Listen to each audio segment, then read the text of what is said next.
Students, आज हम study करेंगे ऑक्सीडेशन ऑफ कीटोन। कीटोन की ऑक्सीडेशन किस तरह से होती है। तो इजीली ऑक्सीडाइज नहीं होते कीटोन, बल्कि इनको ऑक्सीडाइज करने के लिए स्ट्रांग ऑक्सीडाइजिंग एजेंट की ज़रूरत होती है, क्योंकि इसमें कार्बन कार्बन जो बॉन्ड होता है वो स्ट्रांग बॉन्ड होता है। उसको तोड़ने के लिए स्ट्रांग ऑक्सीडाइजिंग एजेंट की ज़रूरत होती है। अगर मैं यहाँ पे लिखूँ सी डबल बॉन्ड ओ, और फिर यहाँ पे मैं लिख लेता हूँ CH3, और इसी तरह से यहाँ पे भी लिख लेता हूँ CH3। ये हमारे पास क्या है जी, एसीटोन हम इसे कहते हैं। इसे क्या कहते हैं जी, एसीटोन।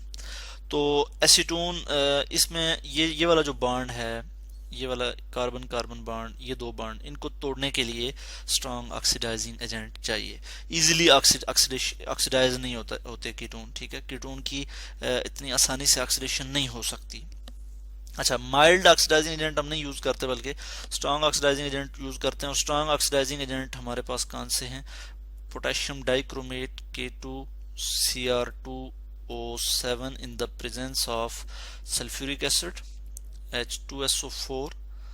इसी तरह से हमारे पास एक और ऑक्सीडाइजिंग एजेंट आता है potassium permanganate KMnO4 in the presence of sulphuric acid.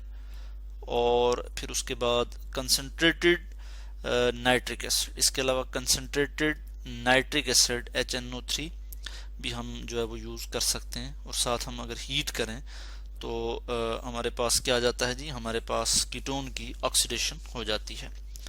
तो इस केस में हम देखते हैं कि जो सिमेट्रिकल कीटोन्स होती हैं, जिनमें क्या होता है कि एक ही कार्बन एटम होता है adjacent to the carbonyl group, ये किस तरह से ऑक्सीडाइज होती हैं। ये जब ऑक्सीडाइज होती हैं तो हमारे पास क्या प्रोडक्ट आती है, जैसे कि ये एसीटोन सिमेट्रिकल कीटोन है, यानी इसके इस तरफ भी एक कार्बन है, इसके इस तरफ भी एक मिथाइल ग्रुप है, या इस तरफ भी जो है वो मिथाइल ग्रुप है।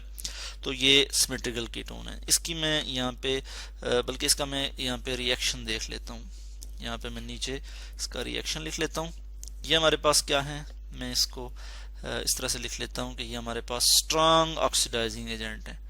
स्ट्रांग ऑक्सीडाइजिंग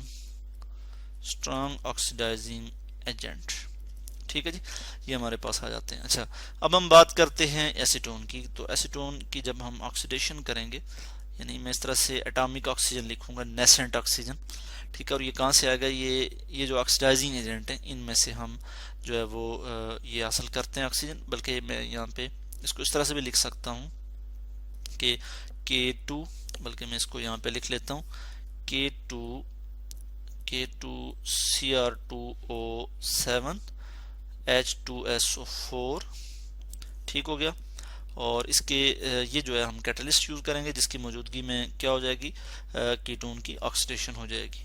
और हमारे पास प्रोडक्ट क्या आ जाएगी, मैं यहाँ पे प्रोडक्ट लिख लूंगा CH3 C double bond O, और फिर OH, एसिटिक एसिड आ गया हमारे पास, एसिटिक एसिड प्लस हमारे पास और क्या आ जाएगा जी, हमारे पास फॉर्मिक एसिड आ जाएगा HCOOH, फॉर्मिक एसिड हमारे पास आ गया, ठीक हो गया। तो ये हमारे पास जो है वो फाइनल प्रोडक्ट आ जाती है।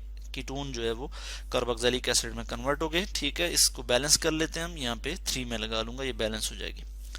ये तो हमने बात की सिमेट्रिकल कीटोन की। अब हम बात करते हैं अनसिमेट्रिकल कीटोन की, कि अनसिमेट्रिकल कीटोन की किस तरह से ऑक्सीडेशन होती है। तो हम यहाँ पे स्क्रॉल कर लेंगे, और मैं यहाँ पे आपको बता देता हूँ। जैसा कि हमारे पास एक एग्जांपल आ जाती है किसकी जी, इस तरह से मैं यहाँ लिख लेता हूँ CH3 C double bond O CH2 CH3।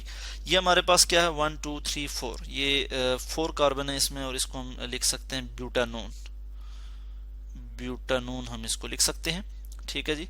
और इसमें क्या है कि जो कार्बोनिल ग्रुप है, इसके एक तरफ जो है वो इथाइल ग्रुप है और एक तरफ मिथाइल ग्रुप है। तो ये अनसिमेट्रिकल कीटोन है, ठीक है। यानी कार्बोनिल ग्रुप के दोनों तरफ जो है वो डिफरेंट अल्काइल ग्रुप लगे हुए हैं, एक तरफ इथाइल ग्रुप है और दूसरी तरफ मिथाइल ग्रुप है। तो ये अनसिमेट्रिकल कीटोन है। अगर हम इनको यहाँ से डिवाइड करें तो अनइक्वल डिस्ट्रीब्यूशन होगी अल्काइल ग्रुप की। तो इस केस में क्या होता है, किस तरह से ऑक्सीडेशन होती है, बिल्कुल यही कंडीशन होंगी। इसी तरह से जो है हम देखते हैं रिएक्शन होगा, और हमारे पास प्रोडक्ट क्या आ जाएगी, मैं ये भी आपको यहाँ पे बता देता हूँ।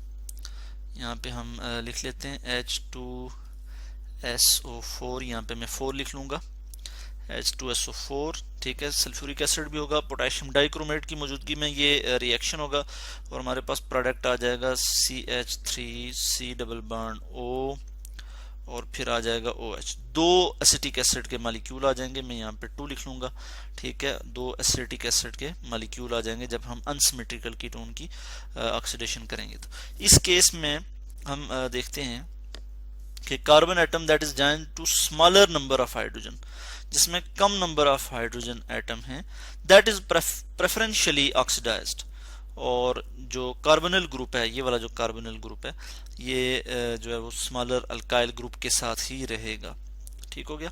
और इस केस में यहाँ पे आप देख सकते हैं CH2 जो है इसमें नंबर ऑफ हाइड्रोजन कम है, तो ये प्रेफरेंशियली ये जो है ऑक्सीडाइज होगा। तो इस केस में हमारे पास जो है एसिटिक एसिड के 2 मॉलिक्यूल आ जाते हैं, ठीक है। तो ओवरऑल हमने देखा कि जो कीटोन्स हैं इनकी ऑक्सीडेशन बहुत डिफिकल्ट है, ऑर्डिनरी कंडीशन में नहीं होती, बल्कि इसके लिए हमें स्ट्रॉन्ग ऑक्सीडाइजिंग एजेंट यूज करने होते हैं।